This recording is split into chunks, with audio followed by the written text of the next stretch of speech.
శ్రీ కొణిదల పవన్ కళ్యాణ్.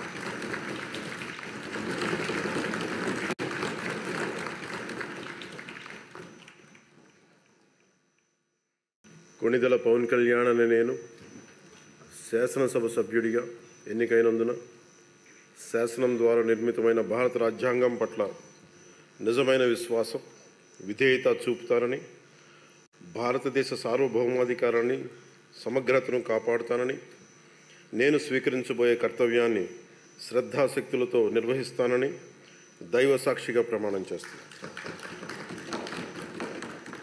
ఆంధ్రప్రదేశ్ శాసనసభ సభ్యుడైన కొణిదల పవన్ కళ్యాణ్ అనే నేను సభా నియమాలకు కట్టుబడి ఉంటానని, వాటిని అనుసరిస్తానని, సభా మర్యాదలను పాటిస్తానని, సాంప్రదాయాలను గౌరవిస్తానని దైవ సాక్షిగా ప్రమాణం చేస్తున్నాను.